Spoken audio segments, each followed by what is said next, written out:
তৃণমূল দল খুব একটা বেশি দিন টিকবে না। এটা যদি আপনি জিজ্ঞেস করেন তার কারণ, আমার মনে হয় আর সুযোগ থাকবে না। তার কারণ আমি যতদূর বুঝতে পারছি সাংগঠনিকভাবে বিজেপি এখনও অবধি অতটা প্রস্তুত নয়। কিন্তু তার একটা প্রমাণ যে তৃণমূল নার্ভাস আছে। বিজেপির কাছে লাস্ট চান্স, এটা আমার মনে হয়, ব্যক্তিগতভাবে আমার মনে হয় ইঁটের জবাব পাথর দিয়ে দিতে হবে। যেখানে আমাদের কর্মীদের ওপর হাত পড়বে,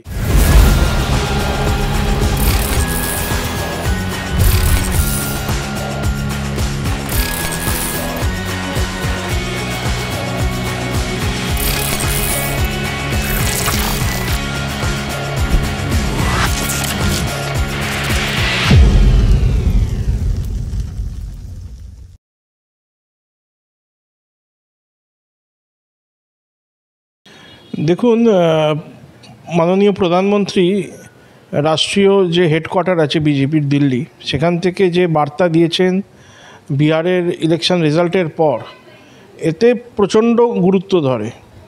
কেন বিহারের যে রেজাল্ট হয়েছে ল্যান্ডস্লাইড ভিক্টরি, এর একটা প্রভাব অবশ্যই বাংলায় পড়বে। বাংলার সাধারণ মানুষ এবং পার্টির যারা কার্যকর্তা, তাদের একটা মনোবল বাড়বে এবং তারাও এটা বিশ্বাস করবে। কারণ বিহারের যে জয় হয়েছে সেটা সাধারণ জয় না, এত বিশাল মার্জিনে জিতেছে, এত সিট জিতেছে, এটার একটা পজিটিভ এফেক্ট বাংলায় আমরা দেখতে পাবো, এটা নিশ্চিত। এবার সেটা কতটা হবে এটা অনেকটা নির্ভর করবে পার্টির ক্যাডারদের ওপর এবং ইলেকশন কমিশনের ওপর। তারা নিরপেক্ষভাবে ইলেকশনটা করাতে পারবে কিনা সেটার ওপর পুরোটাই নির্ভর করবে। বিজেপির পালে বাতাস লেগে গেছে অলরেডি তৃণমূল, কংগ্রেস, তারা একটা তাদের মধ্যে ভয় কাজ করছে এবং তাদের মধ্যে অনেক প্রশ্নচিহ্ন অলরেডি চলে এসছে। ডায়মন্ড হারবারে দুটো বিজেপির মণ্ডল প্রেসিডেন্টের ওপর যেভাবে হামলা হলো এবং তাদের ছাড়া আরও বিজেপির কর্মীদের ওপর যে হামলা করলো শামীম আহমদ এবং জাহাঙ্গীর খানের গুন্ডা বাহিনী, জেহাদি বাহিনী, তাতেই বোঝা যাচ্ছে যে তারা কতটা নার্ভাস হয়েছে বিহারের এই ইলেকশনের রেজাল্টের জন্য। কেন এরা যারা বিজেপির কর্মীদের উপর আক্রমণ করলো, ওরা কিছুই নয়, ওরা বিহারে এনডিএর জিত এবং বিজেপির যে জয় হয়েছে সেটা তারা সেলিব্রেট করছিল, তারা লাড্ডু মিষ্টি বিতরণ করছিল। তাদের ওপর হঠাৎ চড়াও হয়ে আক্রমণ এবং তাদের এত সিরিয়াস কন্ডিশন, তাদেরকে ডায়মন্ড হারবার হাসপাতাল থেকে কলকাতায় রেফার করলো এবং তাদেরকে কলকাতার একটা বেসরকারি হসপিটালে রেখে তাদের এখন চিকিৎসা চলছে। আমি কাল রাত প্রায় 1-1:30 অবধি সেই হাসপাতালে ছিলাম তাদের পাশে, এবং এটাই তার একটা প্রমাণ যে তৃণমূল নার্ভাস আছে। দেখুন, বাংলার যারা ভোটার তাদের অবশ্যই বিহার থেকে একটা শিক্ষা নেবারও আছে। তার কারণ বিহারের যারা সাধারণ ভোটার তারা কি বলছে এবং বাংলার সাধারণ ভোটাররা কি বলছে, এটার মধ্যে কিন্তু অনেক পার্থক্য আছে। আজকে আমরা দেখতে পাই যে আমরা যেখানেই যাই, উচ্চ পদাধিকারী যে গভর্নমেন্ট অফিসাররা আছে তারা বেশিরভাগ বিহার এবং উত্তরপ্রদেশ থেকে আসছে। এমনকি আমাদের পশ্চিমবঙ্গে বহু এরকম আইপিএস অফিসার আছে যারা বিহার কিংবা ইউপি অরিজিনের, তারা পশ্চিমবঙ্গে আছে। আমি আপনাদের এই চ্যানেলের মাধ্যমে একটা ছোট্ট ক্লিপ দেখাবো। বিহারের একজন ভদ্রমহিলা, তিনি কেন বিজেপিকে ভোট দেবে সেই কথাটা তিনি স্পষ্ট তুলে ধরেছেন।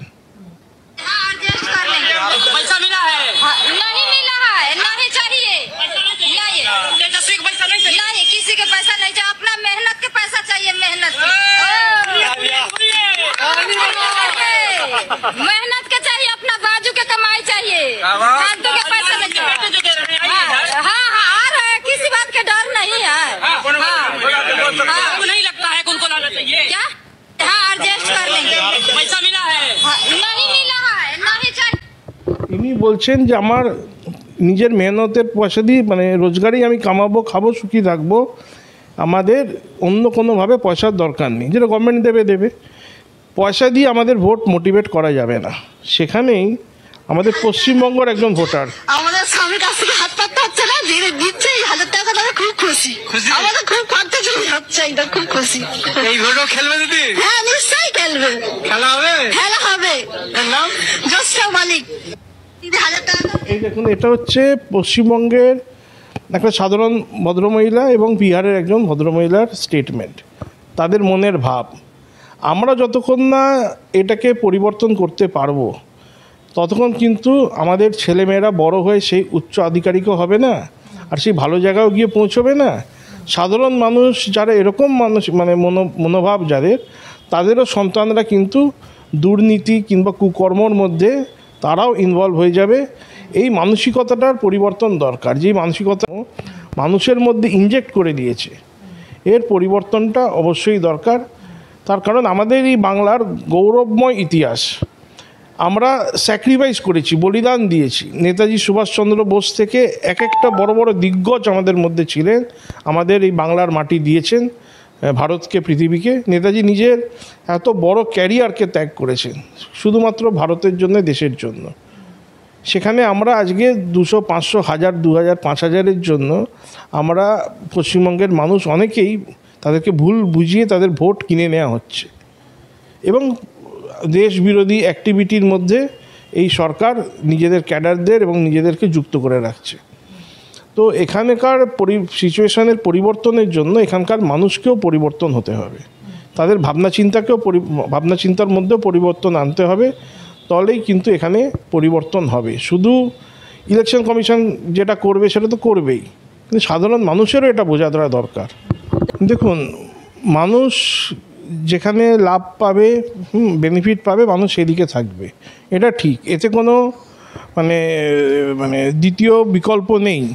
কিন্তু মানুষকে এটাও দেখতে হবে, ধরুন আমাকে কেউ কিছু দিচ্ছে, দুটো দল কিংবা সব পার্টি আমাকে কোনো না কোনো কিছু দেবার এরকম আশ্বাস দিচ্ছে, ঘোষণা করছে, কিংবা কেউ দিচ্ছে, কিন্তু তার সাথে এটা আমাদের বোঝা উচিত যে এদের মধ্যে রাষ্ট্রবাদী কারা, এদের মধ্যে কারা দেশ বিরোধী শক্তি এবং কারা দেশের হিত করবে, দেশকে আগে এগিয়ে নিয়ে যাবে, সেটা মানুষকে বিচার করতে হবে।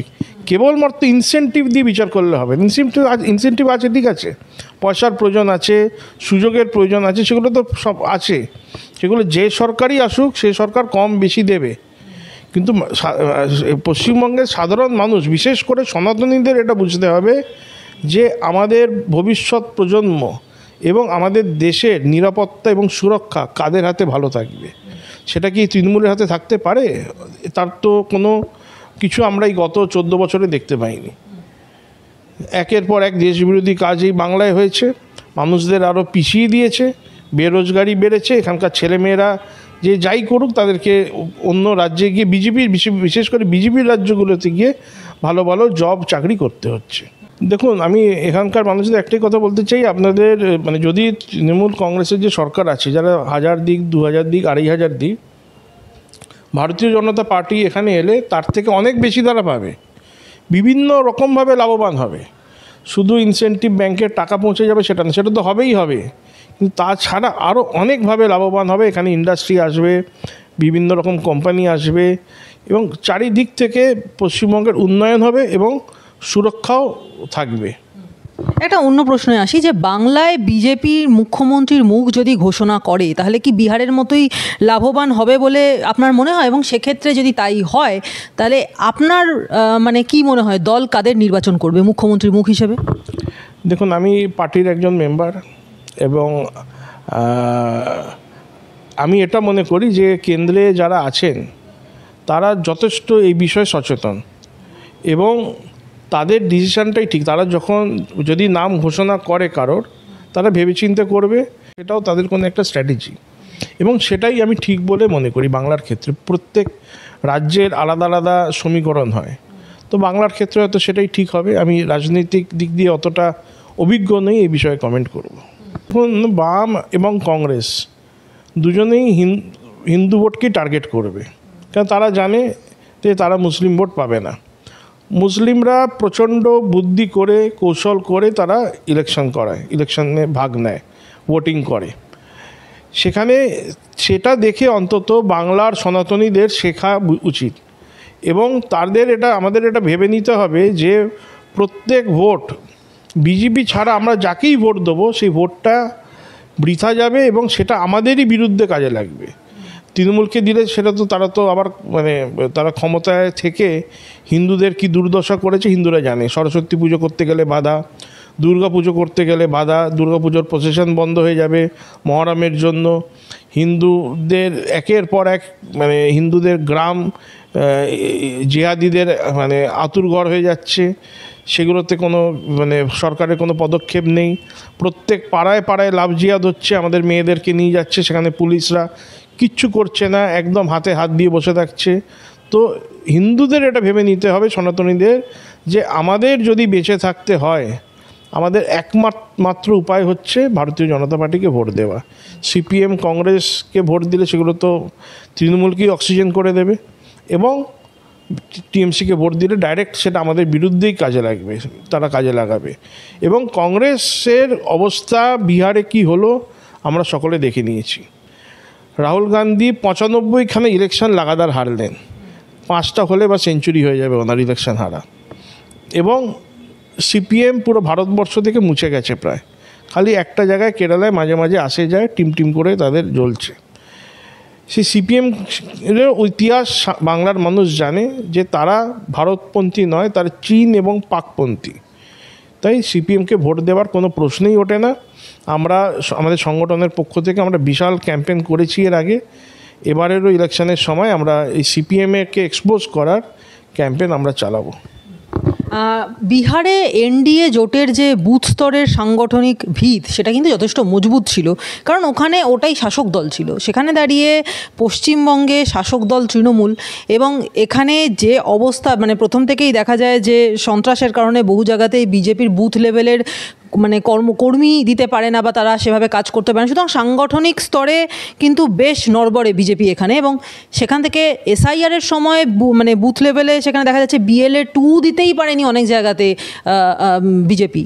তাহলে সেক্ষেত্রে ভোটে জেতাটা একটু কঠিন হয়ে পড়বে না, মানে ভোটের লড়াইটা অনেকটা বেশি কঠিন হবে না? দেখুন, হ্যাঁ, বিহারের অবস্থা পশ্চিমবঙ্গের থেকে অনেক ভালো। সেখানে বুথ লেভেলে আপনার পোলিং এজেন্ট দেওয়া কিংবা মানে বিজেপির কার্যকর্তাদের মধ্যে একটা আলাদা সেখানে মানে গঠনমূলকভাবে তারা এগিয়েছে, কিন্তু ওখানে আমাদের রাজ্য সরকার ছিল এবং পশ্চিমবঙ্গে সেটা নয়। কিন্তু পশ্চিমবঙ্গের পরিস্থিতি যখন তখন পাল্টে যেতে পারে। এখানে দুটো ফ্যাক্টর মেন কাজ করছে আমি মনে করি। একটা হচ্ছে সবথেকে বড় পথের কাঁটা হচ্ছে পুলিশ। এখানকার পুলিশ পুরোপুরিভাবে তৃণমূলের দলদাস হিসেবে কাজ করছে। তৃণমূল ক্যাডার, তৃণমূলের গুন্ডাদের মতো পুলিশ এখানে কাজ করে। যদি কোনোভাবে পুলিশকে জব্দ করা যায় কিংবা অফ করে দেওয়া যায়, কেন্দ্র সরকার এবং ইলেকশন কমিশন যদি পুলিশের এগেনস্টে ঠিক পদক্ষেপ নেয়, এখানে ইলেকশন ভালো করে হবে এবং কর্মীরাও বেরিয়ে বুথে বসতে তাদের জন্য অনেক সেফ এবং সুবিধে হবে। এবং আমিও এটা বলবো যে যেখানেই জেহাদিরা হিন্দুদের ওপর হামলা করছে, হিন্দুরা যখনই পাল্টা রুখে দাঁড়াতে যাচ্ছে, মেন পথের কাঁটা হয়ে যাচ্ছে পুলিশরাই জেহাদিদের মদত করে তাদেরকে আরও একটা শক্ত জায়গা করে দিচ্ছে এবং হিন্দুদের আরও দুর্বল করে দিচ্ছে। তো হ্যাঁ, এখানে একটা মানে কার্যকর্তাদের ব্যাপার আছে, পোলিং বুথ এবং ইলেকশন ম্যানেজ করার। কিন্তু আমার মনে হয় পার্টি এই যে কিছু মাস বাকি আছে এর মধ্যে পার্টি নিজেকে ঠিক জায়গায় নিয়ে যাবে। তার এরা এসছেন, সিনিয়র লিডার এখানে আছেন উপস্থিত, তারা পরিশ্রম করছেন, কাজ করছেন এবং জায়গাটা ঠিক করে নেবে। দেবব্রতদা, আরেকটা বিষয় যে যেহেতু আপনি হিন্দুত্ব নিয়ে কাজ করেন বা হিন্দুত্ববাদের আপনি কট্টর সমর্থক, সেক্ষেত্রে এই প্রশ্নটা আপনার জন্য আমার খুব বেশি মনে হলো করা উচিত। সেটা হচ্ছে যে আমাদের বর্তমানে আমাদের রাজ্যে যে বিজেপির ভোটের যে প্রথম লক্ষ্য সেটা হচ্ছে হিন্দুদের এককাট্টা করা, হিন্দুদের একত্রীভূত করা। সেখানে দাঁড়িয়ে আমরা যদি বিহারের ভোটের দিকে তাকাই, সেখানে কিন্তু অবৈধ ভোটার বা মুসলিম অবৈধ শরণার্থী বা হিন্দু শরণার্থী তার সংখ্যা বেশ কম। সেখানে ম্যাক্সিমামই হচ্ছে সেখানকার ভূমিপুত্র তারা।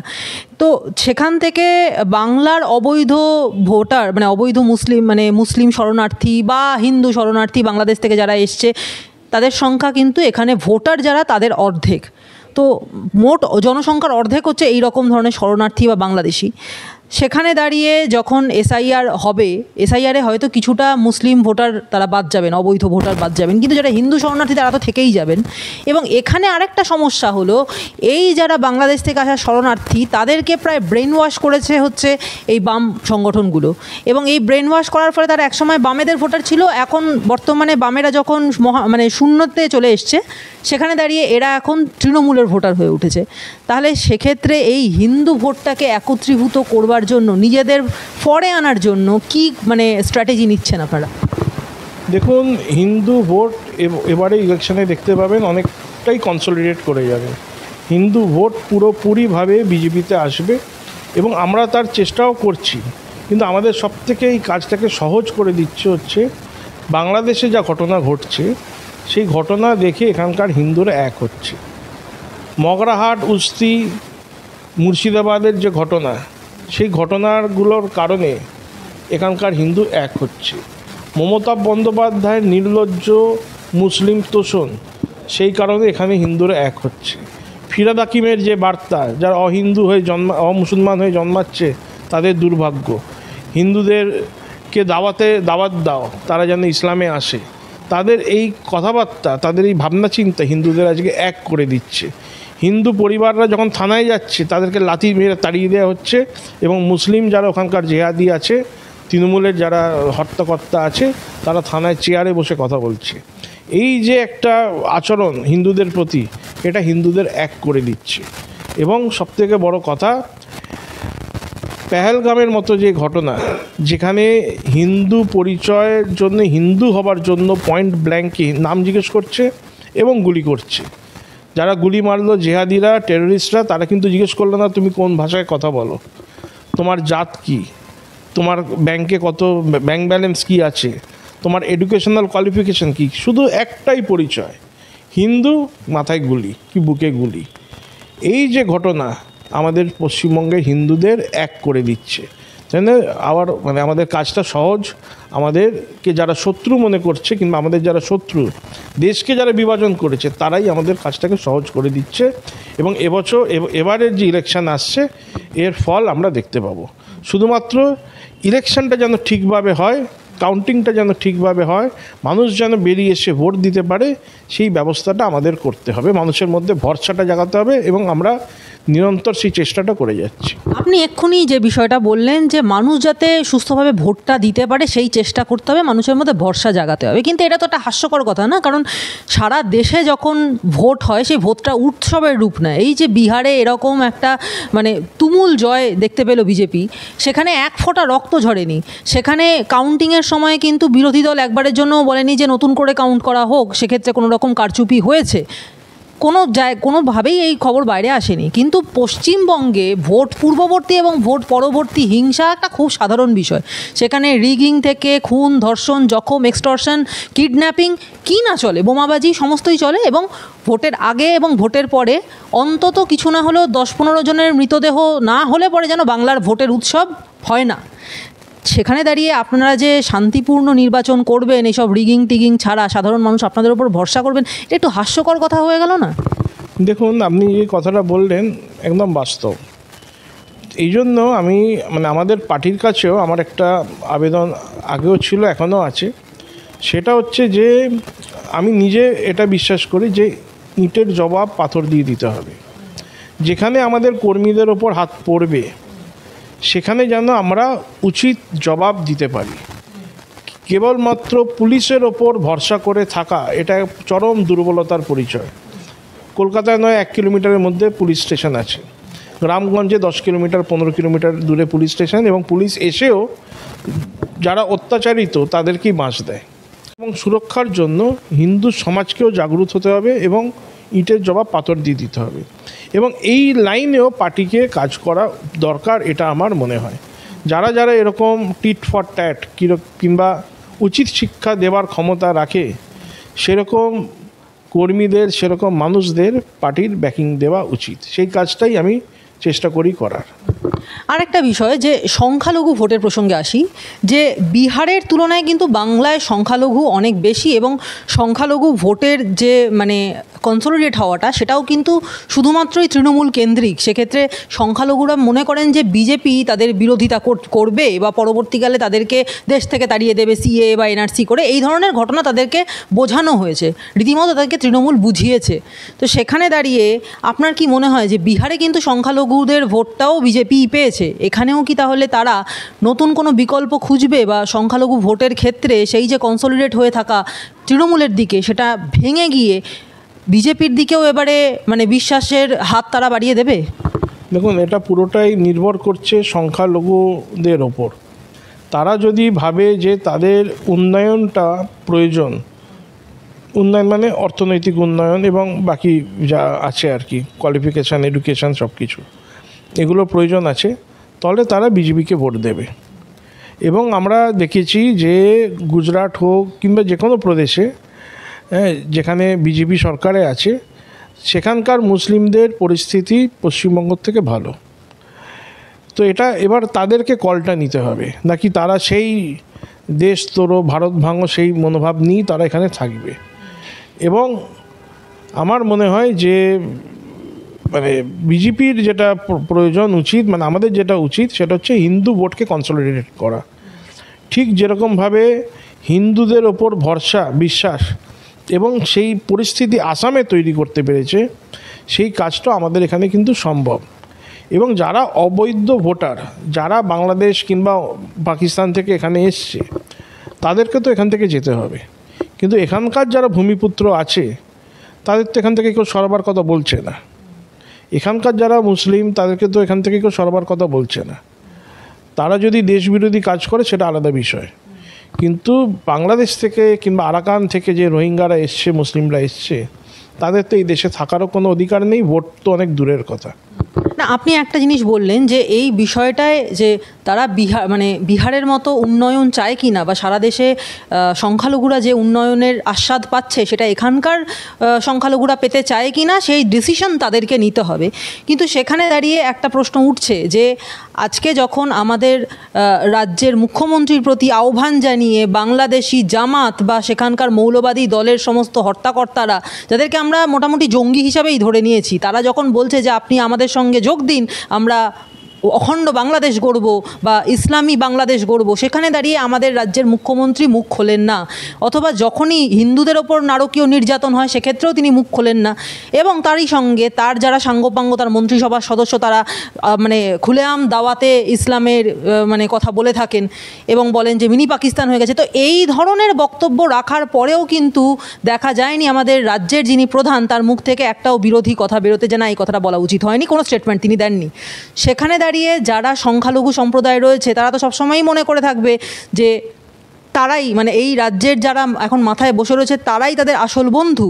সেক্ষেত্রে তারা কি বিহারের মানে যে সংখ্যালঘুরা যে উন্নয়নের আস্বাদ পেয়েছে সেই উন্নয়নের আস্বাদ পেতে চাইবে? কারণ এখানে তো তাদেরকে টাকা দিয়ে তাদের মুখটা বন্ধ করে রাখা হচ্ছে। দেখুন, আমি আমার কথাটাকে খানিকটা কন্ট্রাডিক্ট করব এরকম মনে হবে। আমি যেটা বললাম সেটা হচ্ছে এখানকার মুসলিমরা কি চাইবে সেটা তাদের ওপর নির্ভর করছে। কিন্তু তার সাথে আমি এটাও বলছি যে অর্থনৈতিক উন্নয়ন কিংবা কোয়ালিফিকেশান, এডুকেশান, এটা এরা কি চাইছে এটা দিয়ে বোঝা যাবে না। যদি সেটাই হতো তাহলে এতগুলো ডক্টর, আলফালা ইউনিভার্সিটি, চীন থেকে পাশ করে আসা ডক্টর, তারা তো পশ্চিমবঙ্গের মুসলিম নয়, তাদের মধ্যে বেশিরভাগই হচ্ছে কাশ্মীরের। এবং তাদেরকে যারা শেল্টার দিয়েছে, তাদেরকে যারা এই কাজের মধ্যে সহযোগিতা করছে, তারা বাকি জায়গার মুসলিম আছে তার মধ্যে। তো সেটা দিয়ে বোঝা যাবে না। এবং এটাও মাথায় রাখতে হবে যে মুসলিম লীগের যে মানে এস্টাবলিশ হয়েছিল সেটা অখণ্ড বাংলা থেকেই হয়েছিল, এখান থেকেই হয়েছিল। তো এখানকার মুসলিম কি চাইবে, কি চাইছে, সেটা যেমন মানে পলিটিক্যাল ওদের অপশান বিজেপি কি না সেটা তো ওরাই ঠিক করবে। কিন্তু ইতিহাস এতদিন যেটা আমাদের দেখিয়ে এসছে এবং বর্তমানেও যেটা দেখাচ্ছে, যেটা দেশবিরোধী শক্তি, দেশের প্রতি কিংবা আমাদের এই যে হিন্দু সমাজ, এদের প্রতি কখনোই এরা পজিটিভ ভাববে না। এরা এদের ক্ষতি করারই চেষ্টা করবে এবং এটাই ইতিহাস এবং বর্তমান পরিস্থিতি তাই বলছে। তাই জন্যই পেহেলগামের পর এখানে কোনো মুসলিমরা র্যালি বের করেনি। এই যে দিল্লিতে ব্লাস্ট হলো, এখানে কোনো র্যালি দেখতে পেয়েছি আমরা? কোনো র্যালি দেখতে পাইনি। কিন্তু গাজায় একটা বোম পড়লে এখানে সব র্যালি বের করে দেয়। তাই জন্য এরা কি ভাবছে, পলিটিক্যাল অপশান এদের কাছে টিএমসি থেকে গিয়ে বিজেপিতে যাবে কিনা সেটা এদের ব্যাপার বলতে পারছি না, কিন্তু দেশের প্রতি কিংবা কাফেরদের প্রতি এদের মনোভাব কী এটা সমাজের কাছে পরিষ্কার হয়ে আছে। আমরা যদি নিজেদের চোখে কাপড় বেঁধে রাখি সেটা ওই জিহাদিদের দোষ নয়, সেটা আমাদের ভুল। বিজেপি 2026-এ যদি বাংলায় ক্ষমতায় আসতে না পারে তাহলে কি আর তার কাছে সুযোগ থাকবে, নাকি এটাই শেষ সুযোগ? দেখুন, আমার মনে হয় আর সুযোগ থাকবে না। তার কারণ যেভাবে ডেমোগ্রাফি চেঞ্জ হচ্ছে, এটাই আমার মনে হয় বিজেপির কাছে লাস্ট চান্স। এটা আমার মনে হয়, ব্যক্তিগতভাবে আমার মনে হয়। তাই জন্য অল আউট সমস্ত রকম এফর্ট দেওয়া উচিত, দিয়ে 26-এর ইলেকশনটা বিজেপির জেতা খুবই প্রয়োজন। সংগঠনভাবে বিজেপি কতটা প্রস্তুত এর জন্য? দেখুন, আমি যতদূর বুঝতে পারছি সাংগঠনিকভাবে বিজেপি এখনও অবধি অতটা প্রস্তুত নয়, কিন্তু বিজেপি নিজেকে তৈরি করছে। এখানকার যারা কার্যকর্তারা আছে এবং কেন্দ্র থেকে যারা এসছে ওভারটাইম পরিশ্রম করছে এবং ঠিক সময় মতো সব কিছু ঠিক হয়ে যাবে, আমি খুবই আশাবাদী। একটা শেষ প্রশ্ন করব যে এখানে কিন্তু বহু মানুষ এই কথাও বলছেন যে তৃণমূলের একজনই যেহেতু সুপ্রিমো এবং তৃণমূলের সমস্তটাই যেহেতু একজনের কথার ওপর নির্ভর করে সমস্ত ডিসিশন নেওয়া হয়, সেই কারণে যদি কোনো কারণে তৃণমূল পরাজিত হয় তাহলে দলটা একেবারে ভাঙন হয়েই যাবে। মানে তৃণমূল পরাজিত হবে এবং 1-2 দিনের মধ্যেই সেই দলটা পুরো ছত্রভঙ্গ হয়ে যাবে। এই কথাটা কতদূর মানে আপনি সমর্থন করেন? সত্যিই কি এমন হওয়ার মতো পরিস্থিতি দলটার, নাকি এটা একেবারেই মানে ইমাজিনারি? না, তৃণমূল কংগ্রেস ইলেকশন রেজাল্ট যদি খারাপ হয় তৃণমূল দল পুরো ভেঙে যাবে, এটা আমিও আমি মানি। এবং এমনিও তৃণমূল দল খুব একটা বেশি দিন টিকবে না। এটা যদি আপনি জিজ্ঞেস করেন তার কারণ মমতা বন্দ্যোপাধ্যায়ের আশেপাশে অনেক বড় বড় গ্রিডি লবি তৈরি হয়ে গেছে। ফিরহাদ হাকিমের একটা লবি আছে, অভিষেকের একটাই আছে, এবং মুসলিমরা অলরেডি, আমি দেখছেন হুমায়ুন কবির কী কথা বলছে, তো মুসলিমরা অলরেডি একটা তৃণমূলের মধ্যে বড় স্টেক দাবি করছে। এবং এই যে 26-এর ইলেকশনে যদি রেজাল্ট নেগেটিভ হয় তৃণমূলের জন্য, তাহলে দলটা পুরোপুরি ভেঙে যাবে এবং এখান থেকে বেরিয়ে মুসলিমরা তারা থার্ড অপশান খোঁজার চেষ্টা করবে, নাহলে নিজেদের কোনো দল বানাবে। থ্যাংক ইউ দাদা।